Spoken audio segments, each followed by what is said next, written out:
done.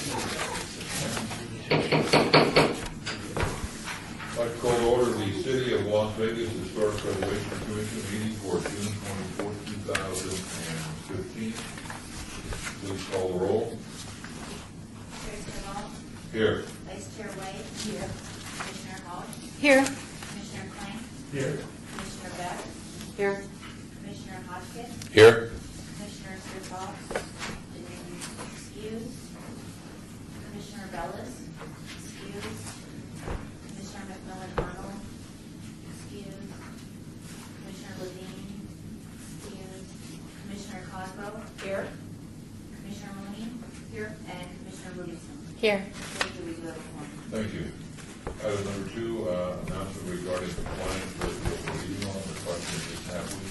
We are in compliance. Item number 3, public comment during this portion of the agenda must be limited to matters on the agenda for action. If you wish to be heard, give your name for the record. The amount of discussion as well as the amount of time any single speaker is allowed may be limited. Would anybody like to say anything additional? Hearing none, we'll move on to item number. Chair, can you take just 30 seconds to introduce someone? A couple of people, actually, in the public comment. Yes. Okay, just really quickly. Just want to introduce Stephanie Green, who she's with our Office of Community Services, but she was a former historic preservation officer in 2 other cities and has an educational and professional background in preservation. So we're really happy to have her at the city.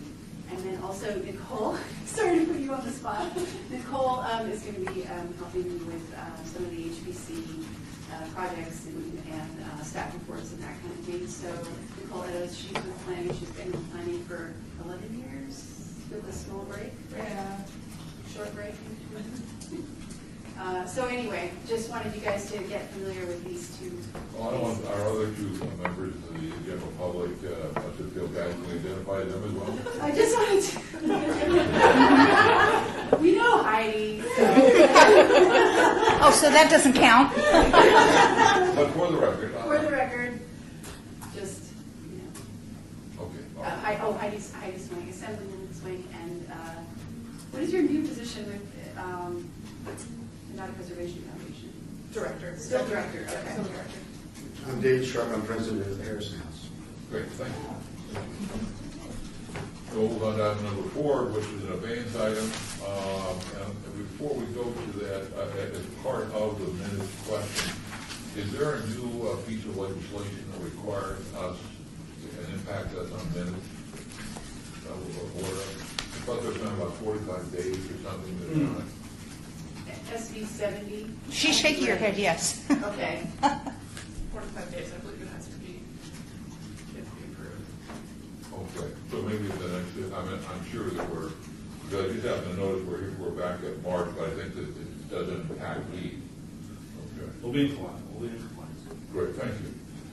Then my second question I wanted to review the minutes, and I went on the city's website, and neither one of these minutes are posted as part of backup documents. Courtney, can you fix that somehow? They're not posted until they're actually approved at the meetings. Okay, so the general public doesn't see them beforehand? Until they're We let to comply, Chairman, if I may. Please. To comply with the open meeting law, we need to inform the public that you're going to be reviewing the draft minutes at a meeting. Okay. Once those draft minutes have been reviewed and approved by this board, then they are placed on our website for the public to review. Okay, so they don't really get a chance to comment on them because they don't see them ahead of time. Plus your minutes. I mean, yes, we want to be transparent and open, let everybody have a take a look at what we're doing, but the board's minutes are the board's minutes. The public can digest it once they're reviewed and approved by the board. Great, thank you. I appreciate it. Thank you. Item number 4 is a Bayside for possible action to approve the final minutes by reference of the regular meeting of March 25th, 2014. Apologize one more time for the prerogative. When I noticed that, I couldn't remember back to March 25th. The question came to mind, are we approving these or are we accepting the minutes? Or is there a difference? Okay, so, right. The item is usually for approval. Okay. right? So, the fact of the matter, the minutes are what the minutes are. Whether they're approved, accepted, or denied, there's still the minutes of the board, right? There could, it's never happened in the 18 years I've been doing this for boards, but I suppose a board could disagree as to what the minutes said, what is shown on the minutes, and you could have a majority of the board approve a motion to deny the minutes as they've been drafted, but they would still be the board's minutes for that meeting. Oh, yeah, then I'll leave a question I ask at each meeting, I'm studying with the bar. Which part? Chair, Yes, Tommy. Chair, if I could add Please. specifically about these March minutes, I have not had a chance to review them myself.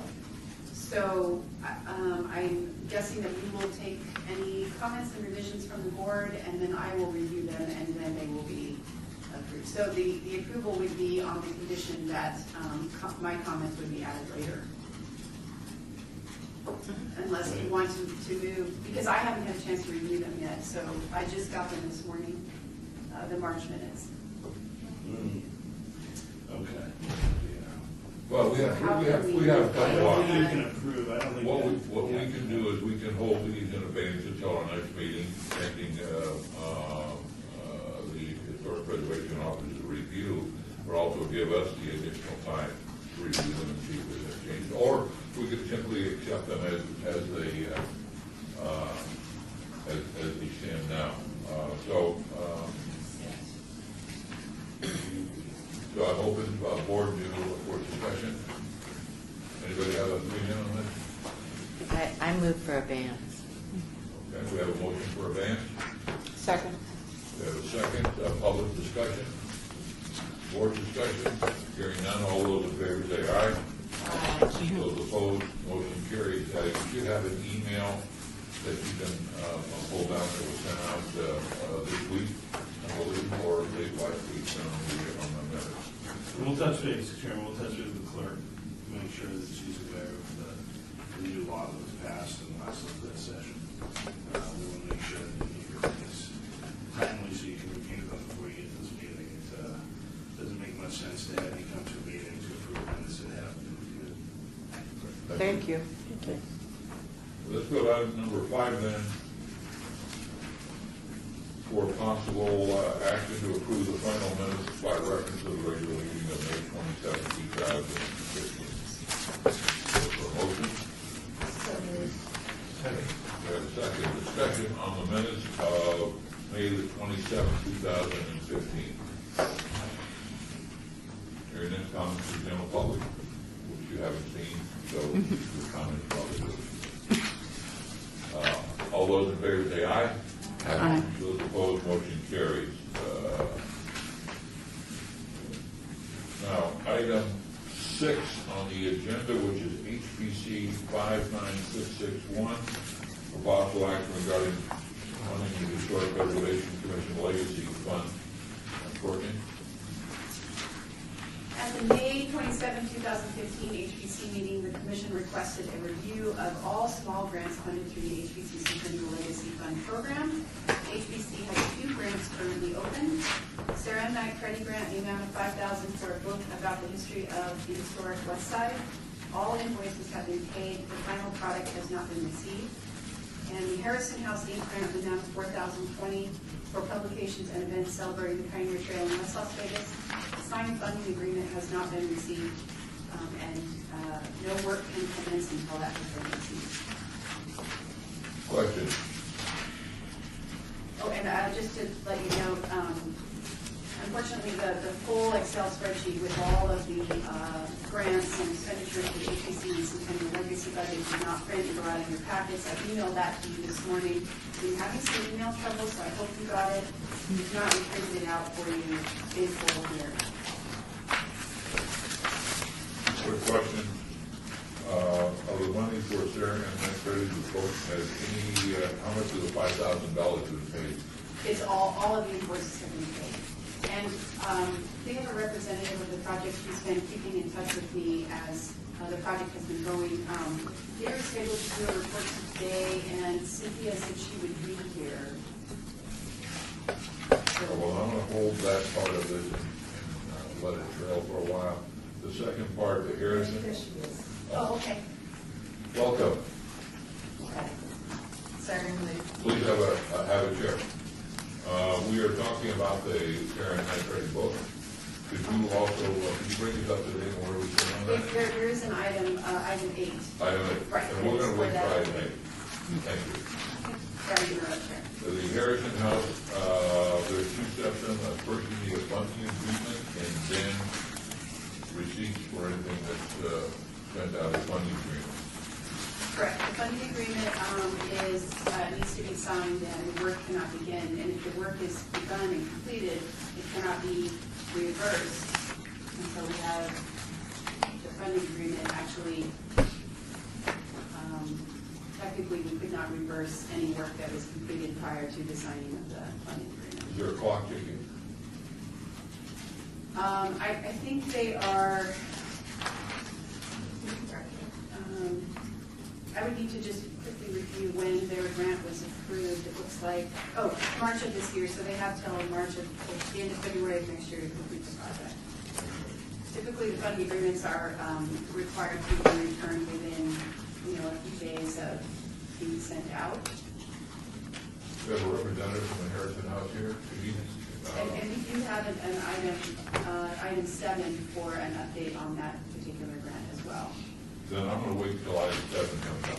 So, any further questions?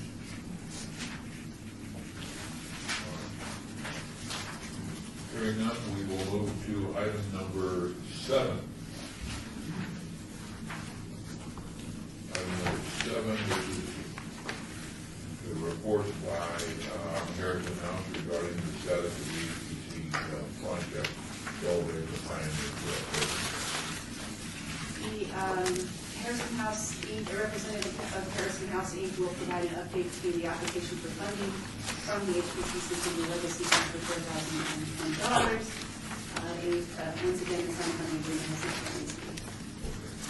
Now we're at 7. Please, Correct. identify yourself for the record. My name is David Sharp, and I'm the new president of the Harrison House organization. And I received a mail from Stanton Wilkerson, who left the organization to get married and has left Las Vegas. And this grant in particular was applied for by Stanton, and the transition of him leaving left us in the cusp of we didn't have the resources at that time to continue the grant on his time schedule as he was organizing it. So we rescheduled that. We've got our resources to put that into effect as soon as possible. We just met with our board yesterday, and we are full on to engage in this and meet this award to the letter. And that is, they have until February of next year. Correct. To complete it. They could always apply for an extension of time as well. Yeah, That would just we'll go have before that. the board.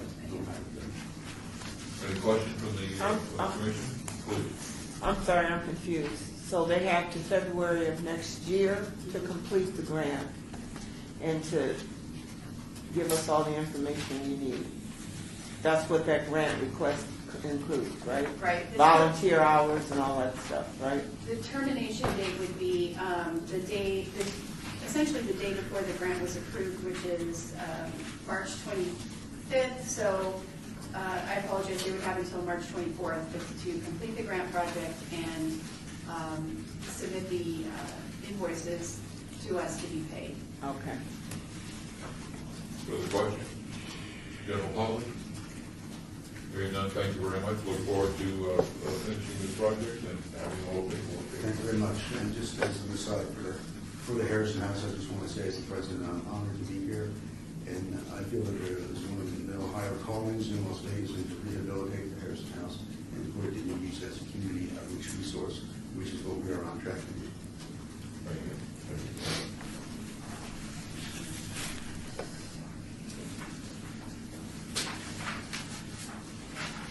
Item number 8, report regarding the status of the HPC Centennial Legacy Grant Project and the Sarah N. Knight Credit Book about historic That's a lot of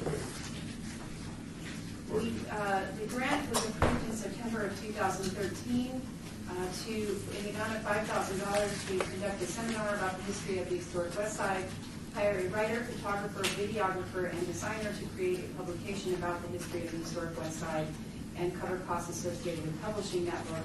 The project was due September 24th, 2014, with scheduled quarterly updates.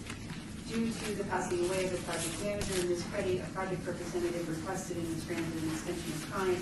The representative has provided updates upon request. All invoices have been paid and the project remains open. And we have a representative.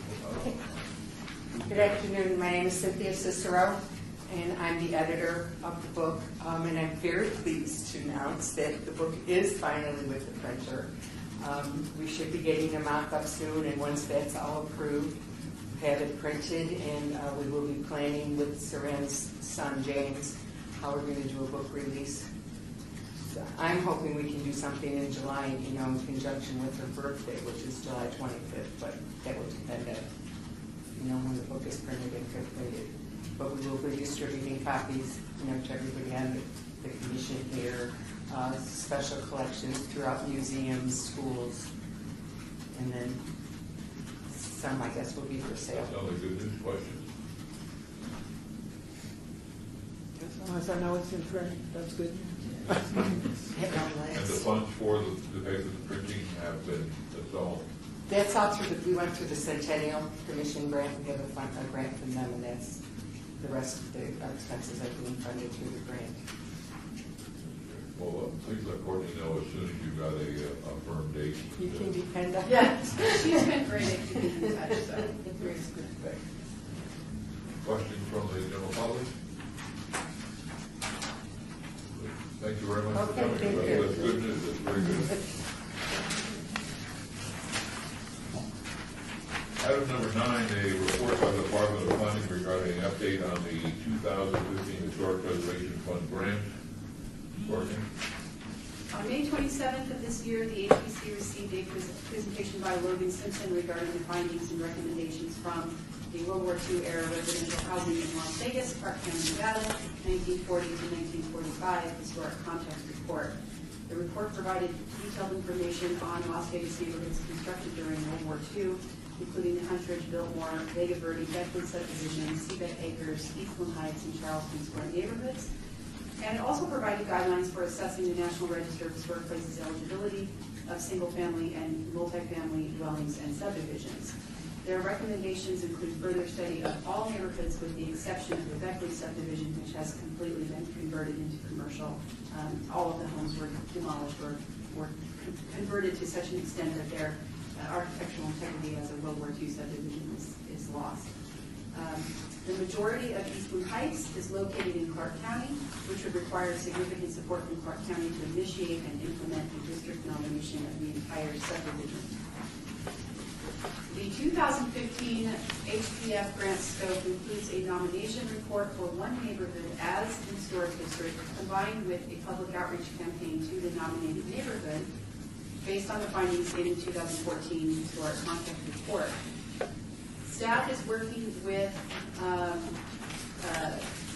possibly Nevada Preservation Foundation to work on a public meeting to present the report findings, and then get a proposal from Nevada Preservation Foundation to reach out to certain neighborhoods depending on the feedback that we get from this public meeting. We're hoping that this meeting will provide direction for any necessary scope changes for the 2015 HPF grant. And of course, those changes will be brought to the commission for consideration prior to submittal to SHPO. The challenge that we're facing is it's a pretty large geographical area that the historic context covered. We're not sure, without getting some feedback from the neighborhoods, which neighborhood we want to focus our public outreach efforts on, and then maybe move forward with a nomination. The only neighborhood that we've heard anything from is the Huntridge neighborhood. However, some of the other neighborhoods have never been contacted or approached about being designated. So, and our budget is very limited because of what we were awarded from the state. So it may be that we only do public outreach next year to a certain neighborhood, or we focus on completing the Huntrich survey. We have a few options. So I'm hoping that this public meeting will give us some direction, and I can come back to the commission with feedback from the meeting, as well as more firm options for our direction for the 2015 grant.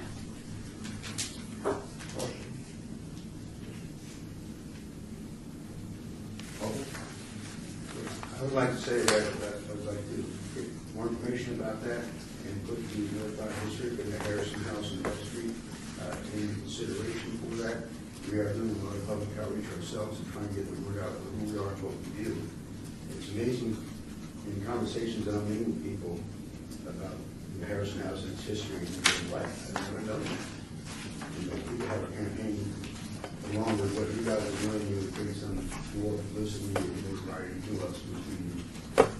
Well, to clarify, the 2014 grant was an historic context report about World War II housing that was built, either the loans were financed through or supported through the FHA.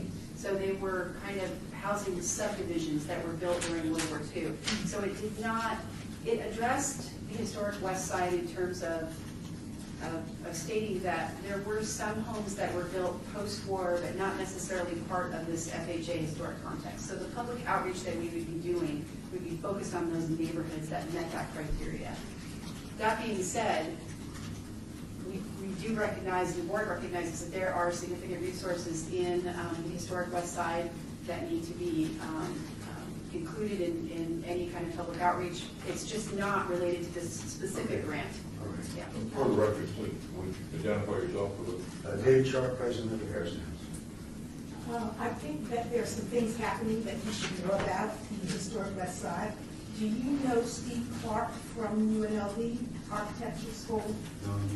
So there are some resources that I think you should become really, really familiar with quickly. Okay.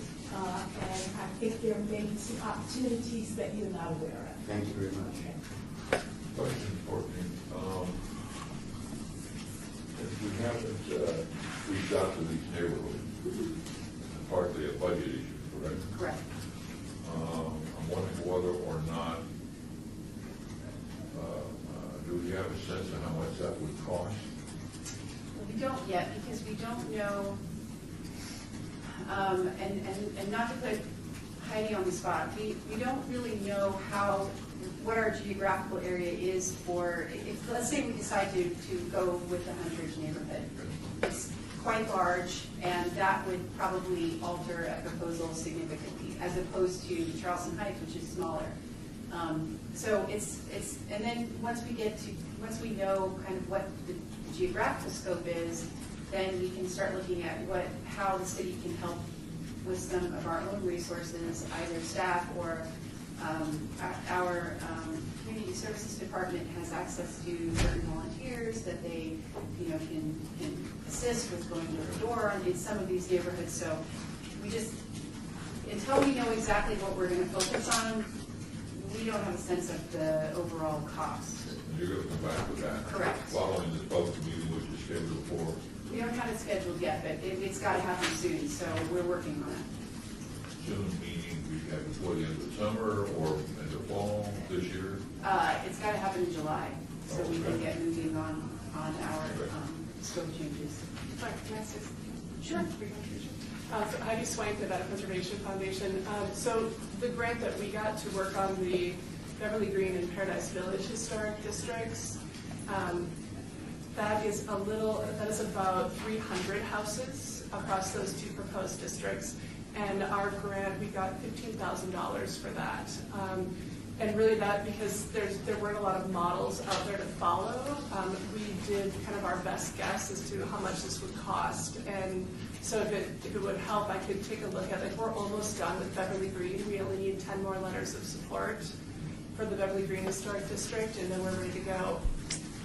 Paradise Village is taking a little longer, mainly because it's a lot of rental homes, and so we're trying to be innovative in how we reach out to these folks. But I can give you an idea of how much I can go back through and read you how much we spent so far. I would also recommend that across the 3 neighborhoods we're working on, we're also working with the original portion of Paradise Palms in the county. We don't want to have a district, if you get over 200 houses, it gets pretty unwieldy. It gets difficult to get through it in a timely manner. Your volunteers, your residents get exhausted. So we're really now, we've learned that to keep those districts a little bit smaller, and for no other reason, you're just going to burn everybody out. All right. So we will look forward to that. First, letting us know about the date. I think some of us can be there in attendance, just to be part of the audience. And then secondly, is the recommendation coming back after this. Other questions? Hearing none. Item number 10. Report by the Nevada Preservation Foundation regarding historic preservation and archaeology. Want activity.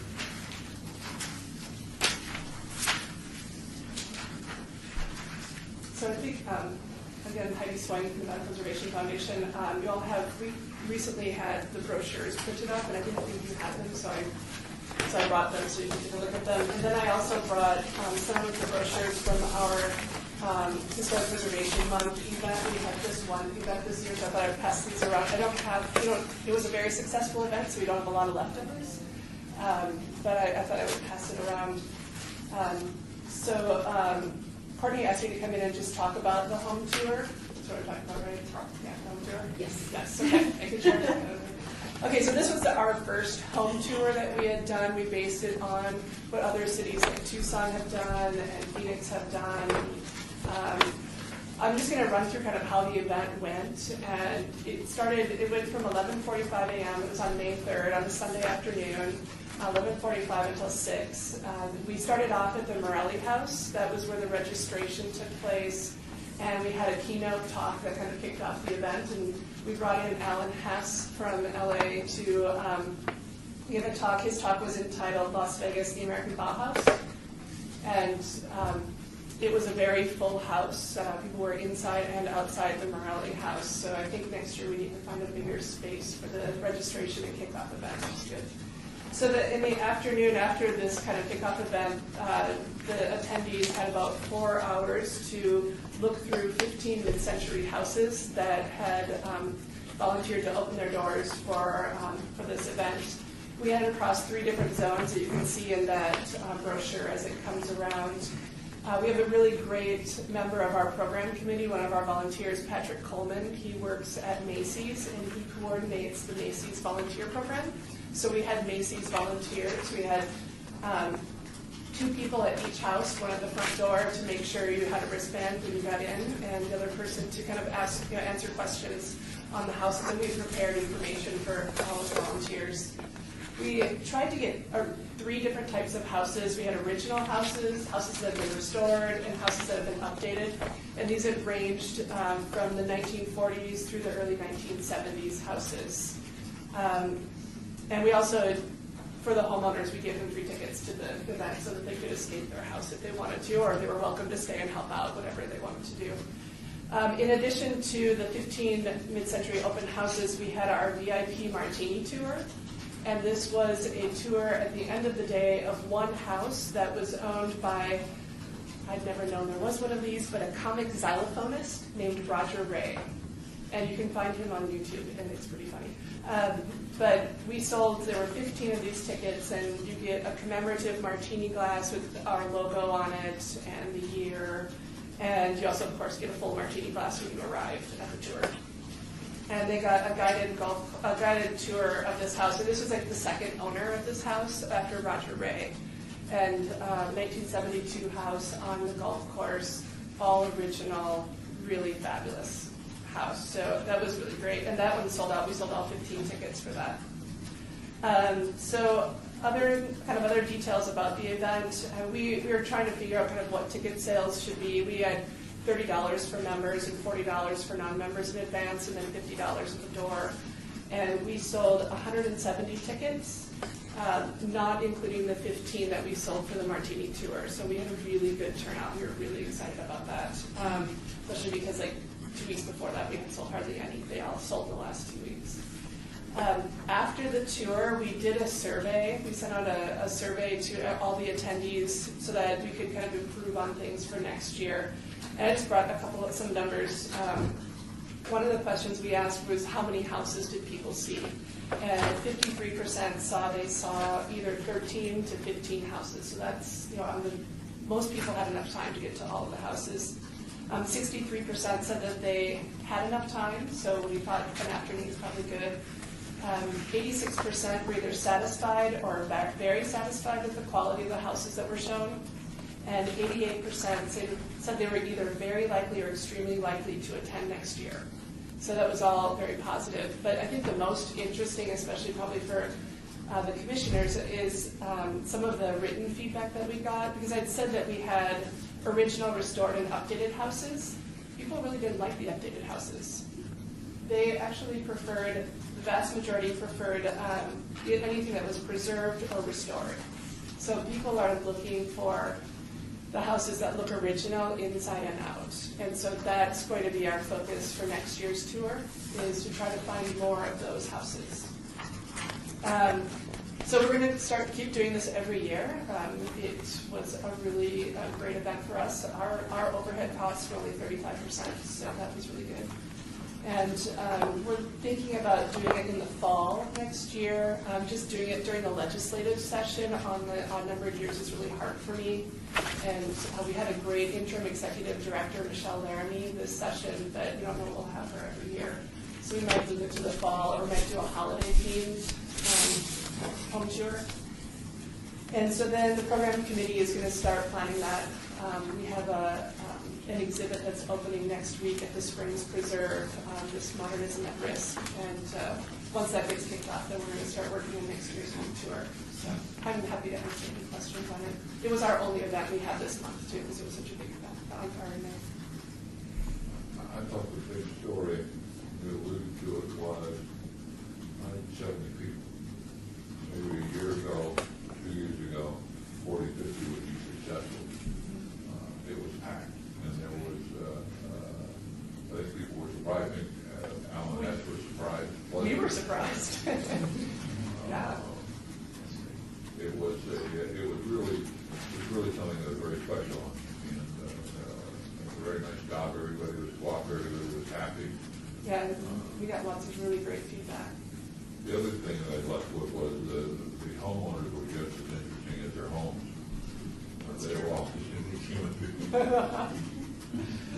They took care of it. Their house was very important to them. I will be selling pictures of an assemblywoman and a former municipal judge in a bathroom. That's true. A very cool bathroom. Maybe the best bathroom. They have a fundraiser for next year. Any comments, questions? If not, you're not dismissed. Item number 11, report by Assemblywoman Heidi Swank regarding Senate Bill Assembly Bill from the Historic Preservation. So Assemblywoman Heidi Swank for the record. So there were just 2 bills this session. I had planned to do a lot more, but things being what they were, I pulled some of my bills. But one of the bills that went through was AB 194. And this is one that Rebecca Palmer came to me, and she pointed out a little bit of a problem that we've had in the Nevada revised statutes. As it stands currently until July 1, when this bill comes into effect, any building that was built between the middle of the 18th century and right now was historic.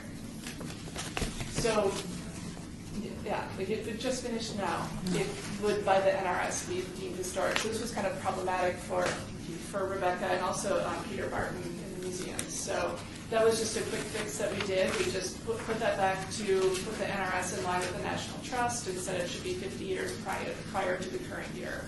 So that was just a little cleanup bill. And then there was AB 377. So this had to do with the Nevada State Prison. And This was Pete Livermore. It came out of Pete Livermore's bill from the 2013 session, and Pete and I were friends, and I actually worked on this committee in the interim of kind of what we were going to do with the Nevada State Prison. And this bill, 377, was sponsored by P.K. O'Neill, and I was one of the main sponsors of the bill too.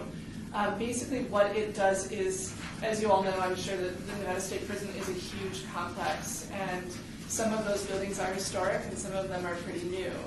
And so the first thing it does is a survey to determine which are the modern and which are the historic parts of the building. So the modern would be continued, they would continue under the Department of Corrections for administrative use, or they could be rented out for commercial activity. Our idea was to have office space or other commercial uses that could generate money in the modern sections of the building. And then the historic would be property that's used as a historic, cultural, educational, or scientific resource. And so after that survey, then the part of this that kind of gets a lot of what this bill did was kind of set up the money structure for the project. It also set up 2 endowment funds. One was the fund for the historic preservation of the Nevada State Prison, and this is for operating, maintaining, and preserving just the historic portions of NSP. And then the Silver State Industries Endowment Fund, and that's for maintaining the modern structures and property, and that's the fund that money for commercial rents would go into, or any corrections income, any grants or donations go into that fund. And then at the end of the year, end of the fiscal year, half of the money that's in there gets swept into the Historic Preservation Fund for the historic portions of the building. And that's how you could then, you have enough money by leaving half in there to maintain the modern structures, but then half of it goes to support, say, a museum or tours or something like that. I'm honestly trying to get a prison-themed hotel in there. They're huge across the globe. And I think it would be a great bed and breakfast, so that's kind of what I'm pushing for on there. We'll see what happens. But I think all the legislators could stay there at the beginning of session. It would be really great. I think it would love it. Yeah. We could all be in orange jumpsuits. It would be. The challenge that we all face is, based on all the publicity legislation we've received from the northern press, it sounds like a museum, everything's been funded and a museum is going to open tomorrow. Yeah, and I think that, the Nevada, the NSP Preservation Society folks, they know this isn't going to happen anyway. I mean, this is going to take some time, and I do think that it's going to be a long haul if this can work out. I think there's a lot of work that still needs to be done on that property. I mean, it's not even safe to take people on the property for tours at this point. So they're going to need to really be promoting it. And the bill does allow the Nevada State Prison and the Department of Corrections to kind of engage with a nonprofit, who I believe will be the NSP Preservation Society. And so hopefully they're going to be able to get some grants and get some money into that. So we need to take charge of the facility now. It's been applied for a national register nomination, and the Preservation Society is going down and taking out cells and doors. They put it on the website that they're already dismantling parts of it to make it ready for this big rock concert that's going to be there at the end of this month. I'm not sure how you could have a big music concert on the grounds of that prison. Having just toured it, there is rust, asbestos, lead paint, rodent dropping. I mean, the place is just a giant mess. And how we're going to allow Lacey Dalton to do a music concert in there in a couple of weeks, I don't get it.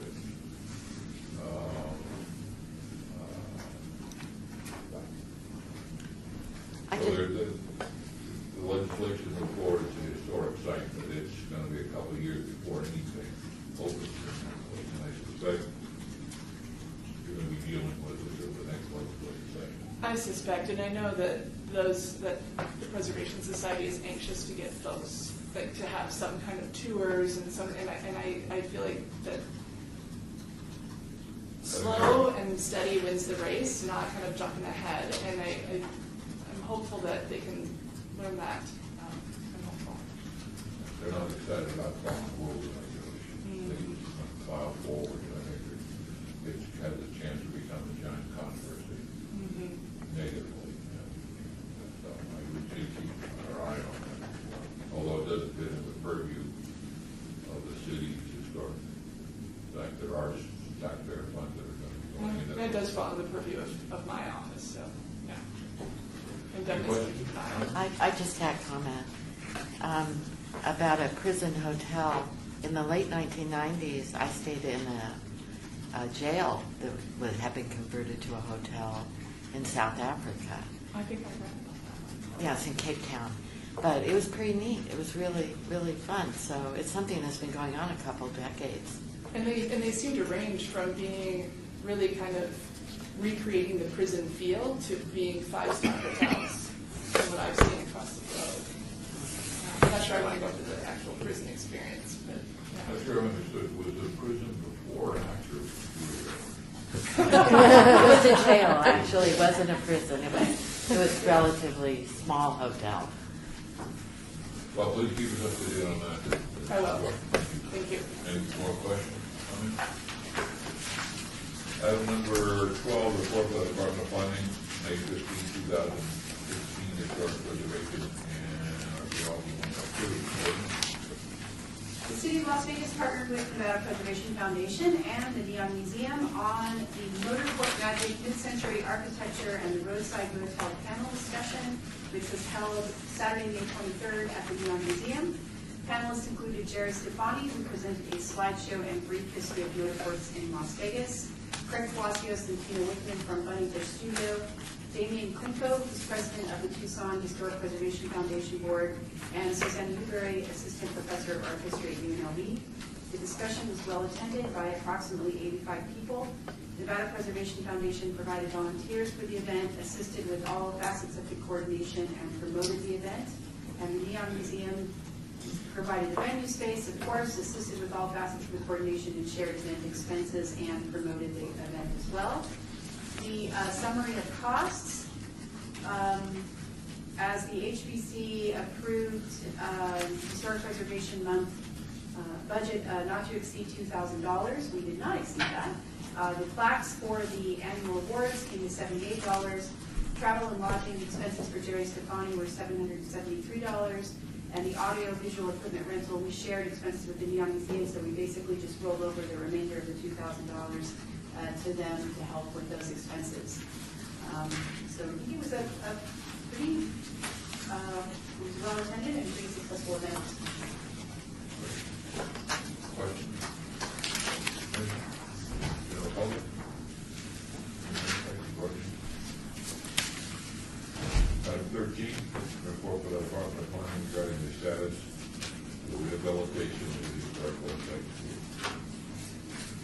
The included update was provided by Community Architects, who is the lead architect on the Historic West Side School Rehabilitation Project. If you'd like me to, I can read the list, or if you have a chance to review it, you could ask questions. For those of you who attend the tour, do you want to comment on the tour? Question. Look forward to the next tour. It's really well informed. It seems to have the building at heart. The next big step, public step, is the moving of KCP Radio out of the old building into their new quarters, and that will allow work to be started on the 1923 building. They're doing it without having to interrupt the program. That was great. Horribly hot. It'll be nice to see, and I hope we'll have a chance to see once KCP moves into the building and they begin to bring out the sort of modern parts of the 1923 building. You get a sense of what that building looked like before it gets too far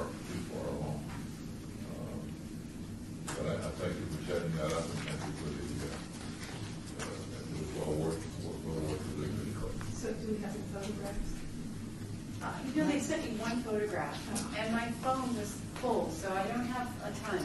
And they're all kind of dark. So, So, do you want me to send it to you? yeah, that would be great, and then I can send them out to everyone. Do you have a group photo? The group photo we took? Of course. I don't have one of that last group, but I have pictures of us looking awesome in our headgear and vests and stuff.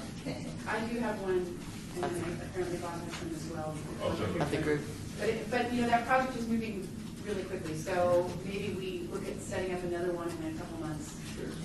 Okay. I think we find the date that PCP moves out, because they're not gonna let a day go by before they start working on the 23 building.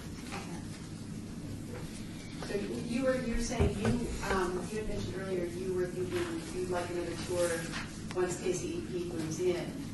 So that would be your next one, or do you want to, because that might be a while, do you want me to look at that timeline and kind of see where that falls? Well, before they work on the 23 building, they're gonna have to move KCP out, and they said that was gonna be by August. Oh, by August, okay. So it's relatively, Yes. and then they're gonna, the minute KCP's out there that night, that morning, they're gonna start taking out the new stuff out of the building and see what they've got to do. It'd be interesting to see when they take the drop ceiling out and mark it up to see what it looks like.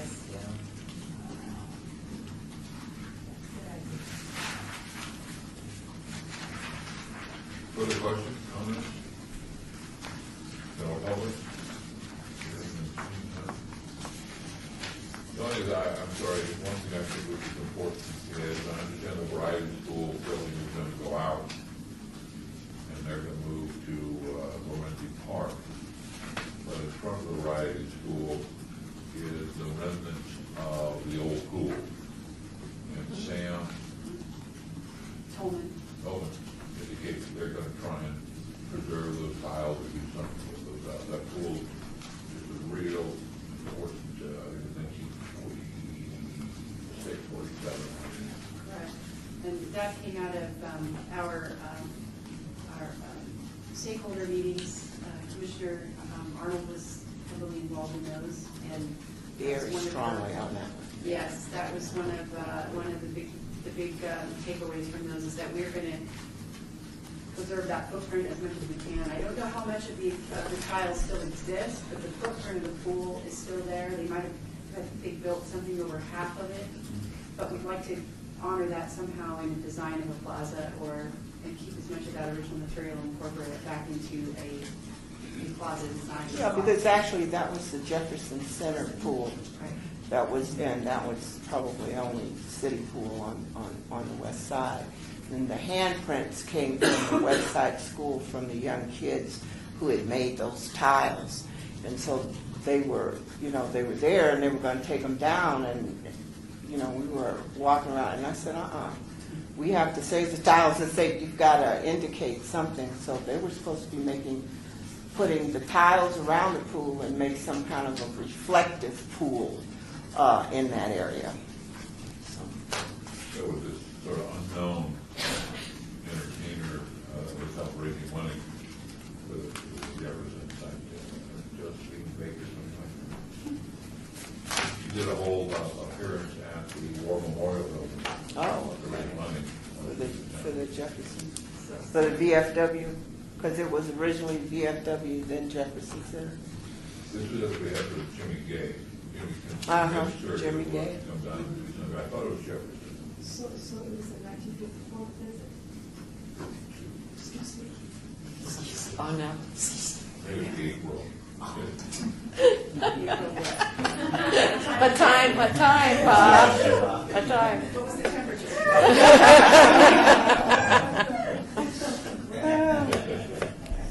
That's correct. There's one where we're working on it. So what's the completion date on the whole West Side project? Once everything's all tied up and is ready to roll out?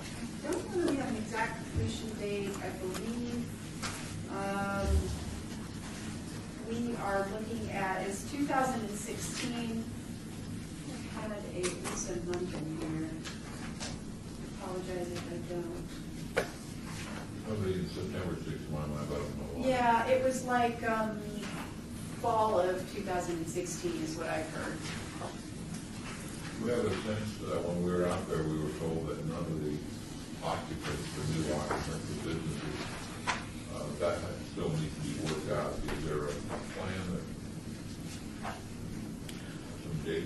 I don't know, and Courtney might correct me, because she might be in more contact with the councilman, but it's my understanding the West Side School Alumni Association, headed by Brenda Williams, is supposed to manage that building, that whole thing after it's completed. So who they're going to have in there or what they're going to have in there, other than some sort of museum, which I question museum, because I think in order to preserve artifacts, you have to have a certain, air quality, etc. for museums. But what they want to have is a museum, a small kind of museum to show different things and stuff like that. As far as who they're going to put in the buildings, coffee shop, attorney's office, architects, I couldn't tell you. So are they saying exhibit space or museum? Exhibit space. Okay. We, from what I remembered, always tried to tell them exhibit space, not a museum, and for some reason they continue to want to hang on to museum and not exhibit space. But basically it would be an exhibit space. The scope of work is, it's exhibit space. Yes. So I think, people just say museum because. Yeah, I think that's correct. And as we get to the coffee shop, open. At 1 o'clock, I think. And we found a perfect location for our Starbucks. Oh, okay. All right. Gotcha. Further comments, questions? Hearing none, let's go to item number 14, report of the Department of Planning. This is item 59344. Regarding the administrative approval for an application for a certificate of appropriateness to construct a utility building in the rear of the property at 1249. Courtney? Staff completed an administrative approval of an application for a certificate of appropriateness to construct a 20-foot by 20-foot utility shed in the rear yard of the home located at 1249 H Place. This home was constructed in 1946 and is a contributing resource in the John S. Park Neighborhood Historic District. Chapter 19.10.150 of the City's Unified Development Code requires that all work requiring zoning or building permit on the exterior of the building designated on the city's historic property register is subject to review by the commission. Staff reviewed the application for compliance with the Unified Development Code and found the work to be minor in nature due to the proposed location and reduced visibility in the right-of-way. Additionally, paint colors and materials for the shed will match the primary structure. Therefore, the work is considered compatible with the recognized distinctive character of the historic building. The report, any questions? Comments from the general public? Hearing none, item 15.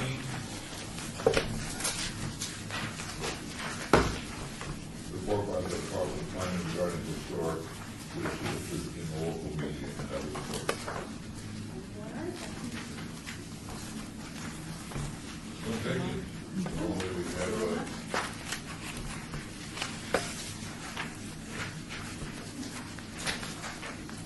It was the article Jack was in, Jack Bond was in. That was the one on the building house. Was the Sunday before the tour I in the Review Journal? didn't see it. Can we include it in the next one? I'll send it to you. Okay. 15, report by the Department of Planning regarding the five-year update list. Copy of that. We already discussed the 2014 and 2015 Historic Preservation Fund grants. For the park at Truly Springs, we do have the ability. The permits were approved on June 8th, so that's a milestone. And now we are finalizing that process, and we'll be moving forward with construction within a month, beginning construction on the rehab. The La Concha Hotel lobby at the Neon Museum, the State Register nomination was heard by the Nevada State Board of Museums and History this last Friday, and it was approved for listing on the State Register. And West Side School, we discussed the tour, and there's a typo here, but the amendment to the National Register nomination was also approved at that meeting of the Nevada State Board of Museums and History on Friday. Both reports, by the way, from the museum board congratulated the quality and the depth of both the contract and the West Side School. And approved with a couple of minor changes. It still has, the West Side School has not been finalized to send off to the Department of the Interior, but it should be off next month.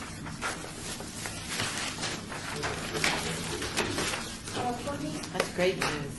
has the commission ever done tours for the public on projects that we funded, that once they're complete, have we ever put together like a list of places that people could go and to take them around and show them the things that we funded that have been completed?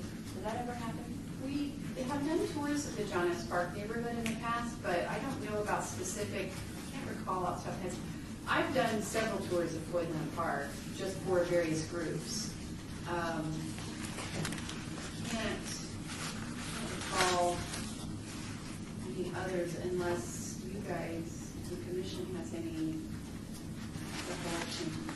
Well, Vegas High School neighborhood, there's that tour guide. Right.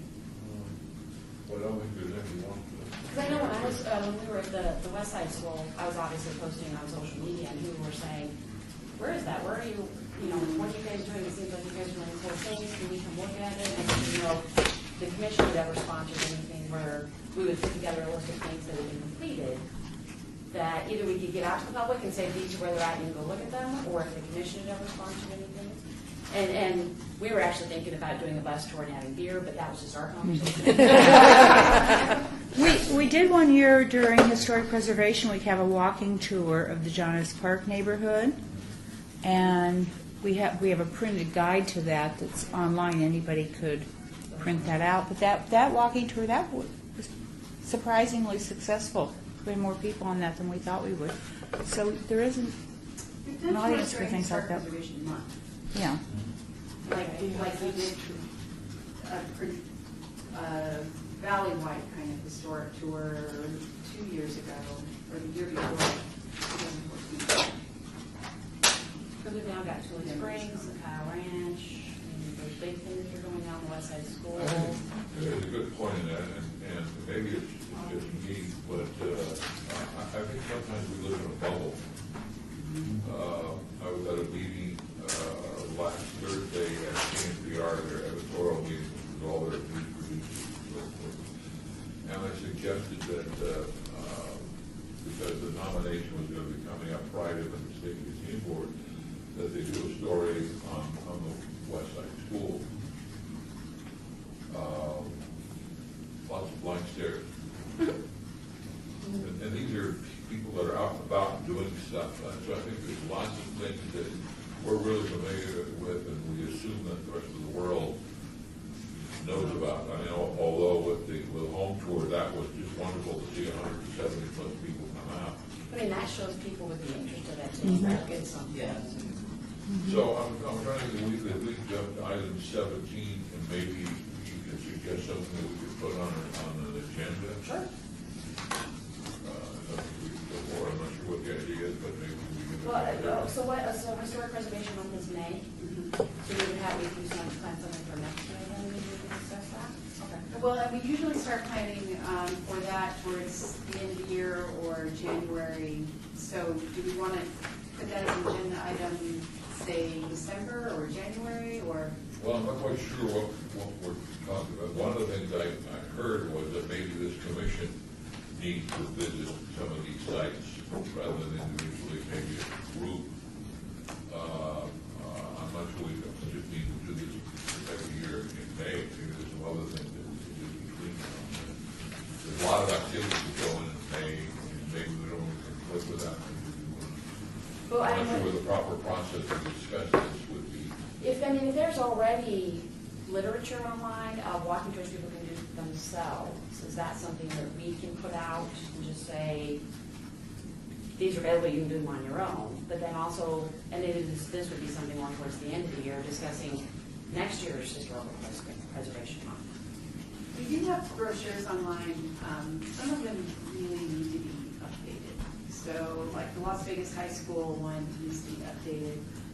We had an intern a couple of summers ago who went on the tour and kind of X'd off the buildings that had been demolished, and we need to have that, we need to move forward with that and revise that brochure. But also just the idea of brochures is maybe not as, it doesn't reach everybody anymore like it used to, so we need to kind of expand into other. We can, okay, so when we get to this next agenda item, I'll suggest that we explore what we could do and. Sure, yeah.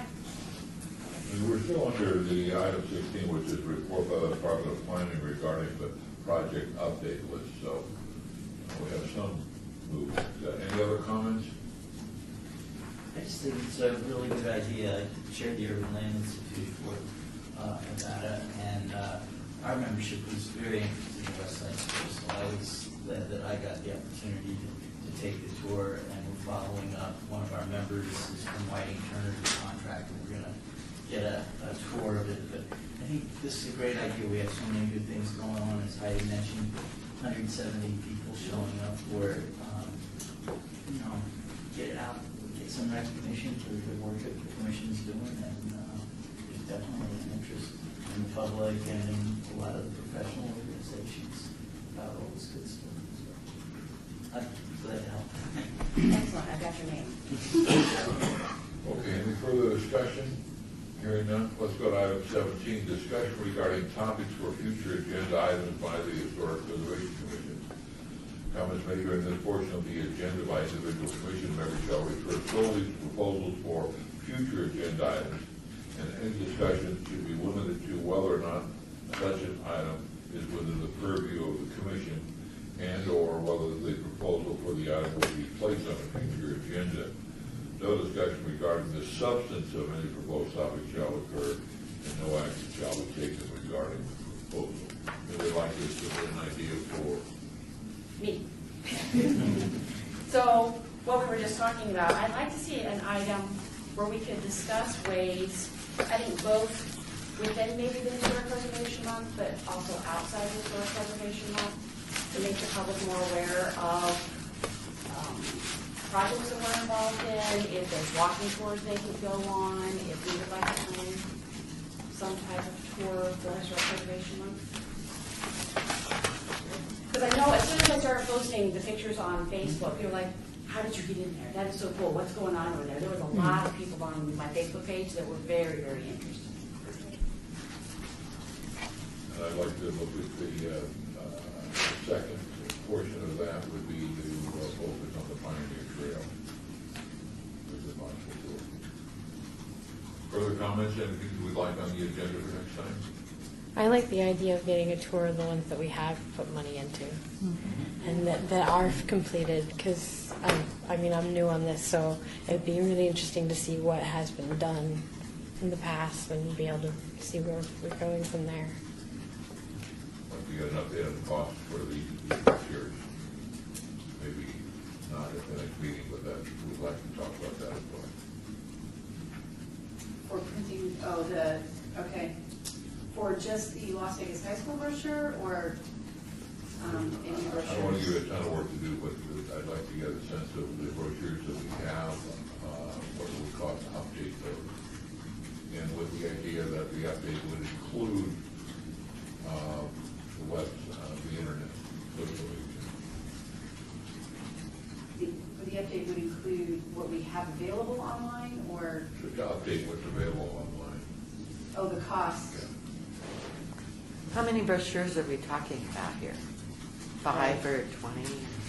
Because if we have an electronic version that people can have on their phone, I mean, Yeah. I've been to other times where I've done walking tours on my phone. Yeah. You bring it up and it shows you where to go. That's the way of things. We had I run a program where we give out brochures regularly, and actually the way of things is people are like, can I get it on my phone? Can I do a tour on the internet and utilize that, and a lot less wanting of the paper versions. So. I have one comment about that. The general public is next. That was just They a could statement download she it made via before email. discussing it. Yeah. Any further things that we don't want to discuss? As far as items for the agenda, thank you. Hearing none, Courtney. Item number 18, citizen participation. Public comment during this portion of the agenda must be limited to matters within the jurisdiction of the board. No subject may be acted upon by the board unless that subject is on the agenda and is scheduled for action.